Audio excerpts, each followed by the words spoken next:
তিন শ্রেণীর ব্যক্তির বিরুদ্ধে আল্লাহ বলেন আমি নিজেই কিয়ামতের দিন মামলা দায়ের করব। I will be against them in the day of judgment. Three categories of people I will be against them in the day of judgment. তিন শ্রেণীর লোক কিয়ামতের দিন তারা ছাড় পাবে না। আল্লাহ বলেন আমি নিজেই তাদের বিরুদ্ধে মামলা দায়ের করব। এর মধ্যে এক শ্রেণীর লোক হচ্ছে রাজুলুন ইস্তাআজারা জিরান ফাস্তাউফা মিনহু ওয়া লাম ইয়াতি আজরা। একজন শ্রমিক ভাড়া করে তার কাছ থেকে কাজ নিয়েছে কিন্তু তার পারিশ্রমিক আদায় করে নাই। এরকম আছে না নাই? দাপট দেখায় ইউনিভার্সিটির ক্যান্টিন গুলোতে।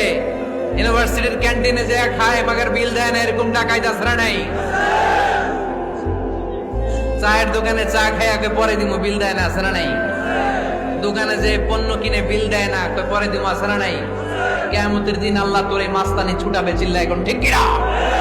আনা খাসমুহুম, আমি নিজেই তাদের বিরুদ্ধে মামলা দায়ের করব। কথাটা কার? এজন্য বিশ্বনবী বললেন খবরদার, মেহনতি মানুষ, খেটে খাওয়া মানুষ, এদের দোয়া কবুল হয়ে যায়।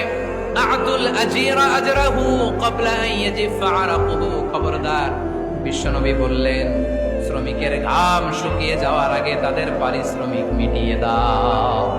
বিশ্বনবীর বিখ্যাত হাদিস, আতুল আজিরা আজরাহু ক্বাবলা আন ইয়াজিফা আরাকুহু। শ্রমিকের ঘাম মাটিতে লাগার আগে, শুকিয়ে যাওয়ার আগে তাদের পারিশ্রমিক মিটিয়ে দাও। কেননা তারা যদি বদদোয়া করে তোমার জীবনকে জাহান্নাম বানিয়ে দিবে কে?